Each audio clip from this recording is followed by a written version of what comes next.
तो चलिए city centre show की शुरुआत करते हैं और शुरुआत इसी खबर से। क्या महाराष्ट्र राज्य सहकारी बैंक मामले में एनसीपी प्रमुख शरद पवार को आरोपी बनाना सरकार के लिए भारी पड़ गया?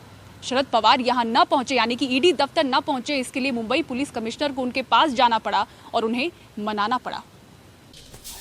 पहले joint police commissioner Vinoy Choubey, फिर खुद मुंबई पुलिस आयुक्त संजय बर्वे को शरद पवार के घर जाकर उन्हें मनाना पड़ा। पुलिस की तरफ से दलील दी गई कि आप ईडी दफ्तर ना जाएं, वरना कानून व्यवस्था बिगड़ सकती है, और शरद पवार मान गए। तो मैं एक जिम्मेदार आदमी हूँ। मैंने कई साल गृह मंत्रालय की जिम्मेदारी महाराष्ट्र में संभाली है, और इसलिए जिससे आम जनता को, इनोसेंट लोगों को इसकी तकलीफ हो जाएगी, तो ये ठीक नहीं है।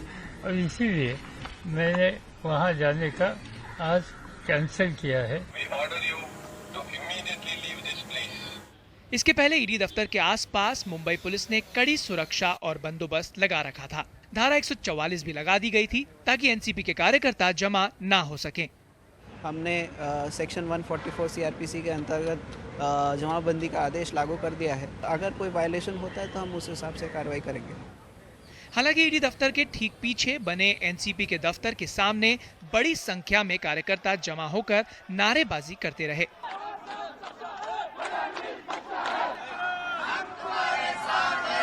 मुंबई ही नहीं, बारामती और बीड से भी कार्यकर्ता आए। इसी बीच ईडी की तरफ से कहा गया कि शरद पवार अगर आएंगे तो उन्हें अंदर नहीं लिया जाएगा। बावजूद इसके पवार अपनी बात पर अड़े रहे। फिर ईडी को उन्हें सूचित करना पड़ा कि अभी पूछताछ की जरूरत नहीं है, लेकिन शरद पवार मानने को तैयार नहीं थे। आखिरकार मुंबई पुलिस आयुक्त को शरद पवार से मिलने जाना पड़ा। ईडी का राजकीय जो है पॉलिटिकल यूज करने की कोशिश की, इसका जवाब पवार साहब ने उनके ढंग से दिया है। इलेक्शन के वक्त ऐसा कोई तो डॉक्यूमेंट बाहर आ जाता है, उन पर पवार साहब का नाम है, और पवार साहब का और वो जो संस्था है उसका कुछ भी रिलेशन नहीं है। इसलिए आज की जो सिचुएशन है वो आई है। मराठा नेता शरद पवार ने एक बार फिर से अपनी राजनीतिक ताकत का एहसास करा दिया है। कहाँ तो सरकार विधानसभा चुनाव के पहले शरद पवार को घेरने की कोशिश में थी, लेकिन शरद पवार ने खुद ही ईडी दफ्तर आने का ऐलान कर ऐसा पासा फेंका कि सरकार को ही बैकफुट में जाना पड़ा। पहले तो ईडी को ही उन्हें सूचना देनी पड़ी कि अभी पूछताछ की जरूरत नहीं है। दूसरे, मुंबई पुलिस को उनके पास जाकर उन्हें मनाना पड़ा कि ईडी दफ्तर मत आइए, आपके आने से शहर की कानून व्यवस्था बिगड़ सकती है। मुंबई से कैमरामैन राजेंद्र थले और राजेंद्र दयालकर के साथ सुनील सिंह, एनडीटीवी इंडिया के लिए। और गोरखपुर ऑक्सीजन कांड तो आपको अच्छी तरह से याद होगा, जिसमें ऑक्सीजन की कमी की वजह से 63 बच्चों की जान चली गई थी। इस मामले में निलंबित डॉक्टर कफील खान को अब सभी आरोपों से मुक्त कर दिया गया है। ये तस्वीरें अगस्त 2017 की हैं, जब गोरखपुर मेडिकल कॉलेज में ऑक्सीजन की कमी की वजह से एंसेफेलाइटिस से पीड़ित 63 बच्चों की मौत हो गई थी। उस वक्त मेडिकल कॉलेज में तैनात डॉक्टर कफील खान ने खुद बाहर से सैकड़ों ऑक्सीजन सिलेंडर खरीदकर कई बच्चों की जान बचाई थी। पूरे मामले में योगी सरकार की जबरदस्त किरकिरी भी हुई थी, जिसके बाद योगी सरकार ने पूरे मामले में डॉक्टर कफील को ही पहले सस्पेंड किया और फिर जेल भेज दिया था। लेकिन 2.5 साल बाद क्लीन चिट मिलने के बाद डॉक्टर कफील खुश हैं, क्योंकि उन्हें अब कोई कातिल नहीं कहेगा। खुश हूँ, बहुत खुश हूँ, और मेरी पूरी फैमिली को जो 2 साल पूरे उत्तर प्रदेश सरकार की सरकारी मशीनरी ने इतना प्रोवाइड किया है, उसके बाद एक रिलीफ है मिला है। मुझसे 9 महीने जेल में कोई मिलने नहीं आया, इस डर से कि योगी जी उसको भी पकड़ लेंगे। पूरे घटनाक्रम को सिलसिलेवार ढंग से समझते हैं। 10 अगस्त 2017 को ऑक्सीजन की कमी से 63 बच्चों की मौत की खबर आई। बाहर से ऑक्सीजन सिलेंडर मंगाकर बच्चों का इलाज कर कफील हीरो बने। 22 अगस्त 2017 को लापरवाही बरतने के आरोप में कफील को सस्पेंड किया गया। 2 सितंबर 2017 को डॉक्टर कफील को जेल भेजा गया। 9 महीने जेल रहने के बाद 25 अप्रैल 2018 को डॉक्टर कफील की रिहाई हुई। मार्च 2019 में इलाहाबाद हाईकोर्ट ने सरकार को 90 दिन में जांच पूरी करने के आदेश दिए। 26 सितंबर 2019 को सरकार ने डॉक्टर कफील को क्लीन चिट दी। इस पूरे मामले ने यूपी सरकार की मंशा और कार्यशैली दोनों पर ही सवाल उठा दिया है। एक लंबा बुरा वक्त गुजारा है, 9 महीने वो जेल में रहे उस गुनाह के लिए जिन्होंने किया ही नहीं। सवाल यही उठता है कि कफील खान को अब क्लीन चिट दी है उसी सरकार ने जिसने उसको जेल में डाला, लेकिन इनके क्या वो 2.5 साल वापस आएंगे? क्या वो जो 9 महीने जेल में रखा इन्हें, क्या वो वापस आए हैं? तो ये तमाम सवाल बने रहेंगे, लेकिन फिलहाल कफील खान खुश हैं और उम्मीद कर रहे हैं कि सरकार इतना तो करेगी कि उनका सस्पेंशन वापस कर दे, ताकि वो फिर एक बार अपने जुनून, अपने प्रोफेशन डॉक्टरी में वापस आ जाएं, दोबारा से बच्चों के इलाज कर सके और बच्चों की जानें बचा पाएं। एनडीटीवी से सौरभ शुक्ला, एनडीटीवी इंडिया। इधर सिंगल यूज प्लास्टिक बैन पर प्रधानमंत्री के आह्वान को स्कूलों का भी साथ मिल रहा है। देश भर के करीब 200 नामचीन स्कूलों के एसोसिएशन एनपीएससी ने अपने सभी स्कूलों को एडवाइजरी जारी कर single use plastic free zone बनाने पर जोर देने पर हिदायत दी है।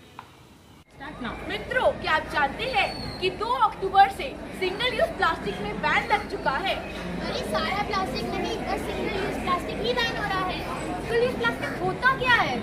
सिंगल यूज प्लास्टिक वो होता है जो हम अपने रोजमर्रा के जीवन में इस्तेमाल करते हैं, जैसे disposable cup, disposable plates, straws. ये बच्चों की पाठशाला है सिंगल यूज प्लास्टिक को लेकर। हाथों में अलग अलग पोस्टर्स, लेकिन भाव एक, स्कूल कैंपस को single use plastic free zone बनाना। National progressive schools conference 189 members की एक फोरम है, जिसमें हमने प्लास्टिक मुक्त बनाने को डिसाइड किया है सारे स्कूल्स को। So we are going to be a plastic free zone. तो एडवाइजरी भी जारी की? Absolutely. We have sent a framework by which we would ensure that all these schools are plastic free.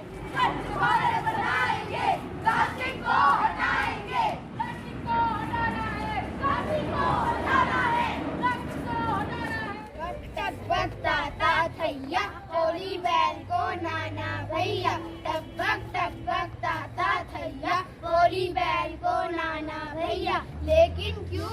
National progressive schools conference के सदस्य केवल दिल्ली के स्कूलों में ही नहीं, पूरे देश भर में हैं। इस फोरम ने एडवाइजरी में इस तरह की कई एक्टिविटीज करने पर भी जोर दिया है। असर बच्चों के हाथों से लेकर स्कूल बैग्स तक दिखा, जहां प्लास्टिक की जगह स्टील की पानी की बोतल और टिफिन ने ले ली है। लंच और जो पानी है वो किस में आप लेकर आते हैं? स्टील की बोतल है और स्टील का ही लंच है मेरे पास। हाँ। और कोई प्लास्टिक की कोई चीज़ मैं यूज़ भी नहीं करती हूँ। अब स्टील की टिफिन है और स्टील की बोतल लेके आते हैं स्कूल। स्कूल नहीं कहा है। पहले से स्टील की बोतल लेके आते थे, लंच बॉक्स प्लास्टिक का होता था, उसको छोड़ दिया। हाँ। क्या किस में लिया है उसको? हम लोगों ने हमने स्टील का लिया है टिफिन। क्लास में बच्चों को ही संदेश नहीं दिए जा रहे, बल्कि पेरेंट्स को भी सिंगल यूज प्लास्टिक पर पाबंदी को लेकर स्कूलों के संदेश मिलने लगे हैं। अगर बच्चा के साथ साथ हमको पेरेंट को भी टारगेट करना पड़ता है, वो हम कर रहे हैं। पीटीएम्स में हम उनके लिए वर्कशॉप्स करते हैं, हम उनको बताते हैं कि इसके क्या हानिकारक और मॉनिटरिंग भी करते हैं, क्लास बैग्स चेक करते हैं। एक बेहतर कल की कोशिश आज से होती है, और जब देश के भविष्य यानी बच्चों का साथ वर्तमान में मिले, तो उम्मीद मुहिम की सफलता और बेहतर कल की जा सकती है। नई दिल्ली से परिमल कुमार, एनडीटीवी इंडिया। इधर दक्षिणी दिल्ली के रिंग रोड पर भीकाजी कामा फ्लाईओवर के जॉइंट में गैप आ गया है। मरम्मत के लिए इसे आंशिक रूप से बंद किया गया, जिसकी वजह से ट्रैफिक के कारण लोग परेशान दिखे। ये एम्बुलेंस भीकाजी कामा फ्लाईओवर पर धोला कुआं की तरफ से आ रही है। भारी ट्रैफिक से निकलने के लिए संघर्ष कर रही है, जबकि दोपहर के 12 बजे हैं और पीक आवर का समय निकल चुका है। दरअसल धोला कुआं की तरफ से एम्स जाते समय जो भीकाजी कामा फ्लाईओवर का हिस्सा है, उसके जॉइंट में गैप आ गया। फ्लाईओवर की मरम्मत के लिए 6 अक्टूबर तक आंशिक पाबंदी लगाई गई। हालत यह है कि लोग इस रूट से बचने के लिए आरकेपुरम, मोतीबाग और अफ्रीका एवेन्यू के इलाकों से निकल रहे हैं, जिसके चलते वहां भी ट्रैफिक का दबाव बढ़ गया है। शाम को 6:30 बजे पीक आवर का समय मोतीबाग से लेकर भीकाजी कामा प्लेस के 2 किलोमीटर के हिस्से में वाहन रेंगते नजर आए। सर हम आधा घंटा से फंसे हैं यहाँ से, और हम आ रहे हैं क्या नाम है करोल बाग से। सर पिछले लगभग आधे घंटे से फंसे हुए हैं, और बहुत एम्बुलेंस भी हैं 2 जो फंसी हुई हैं पर निकल नहीं पा रही हैं। जाम है करीबन पीछे जो मेट्रो स्टेशन था ना, मोतीबाग वाला, वहाँ तक, वहाँ से भी पीछे है, वहाँ तक, वहीं से तो हम आ रहे हैं ऐसे। तो आप तो डेली अप डाउन करते होंगे, आमतौर पे कितना समय में निकल जाते हैं? 15 से 20 मिनट। 15 से 20 मिनट डेली आपको लगते हैं? और आज कितना लग गया है? आज आधे घंटे से ऊपर हो गया, 40-45 मिनट लग गए। 40-45 मिनट आपको हो गए।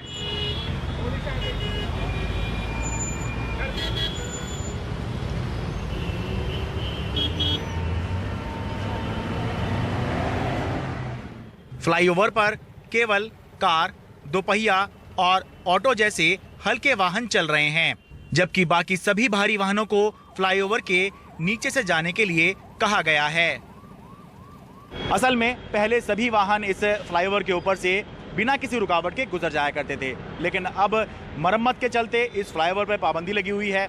साथ में जो वाहन फ्लाईओवर की बजाय फ्लाईओवर के नीचे से जा रहे हैं उनको एक लंबी लाल बत्ती का सामना करना पड़ता है, जिसकी वजह से इस जगह पर लगभग पूरे ही दिन भारी ट्रैफिक या जाम की स्थिति बनी रहती है।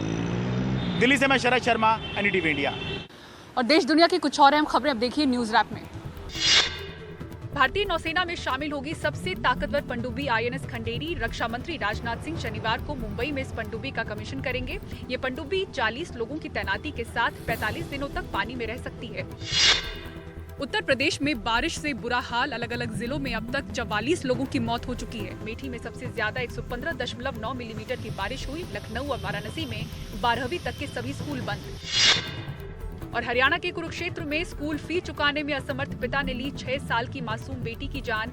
8 महीने पहले नौकरी छूटने के बाद आर्थिक तंगी की वजह से मानसिक तनाव से जूझ रहा था आरोपी। गला दबाकर बेटी की हत्या के बाद किया सरेंडर।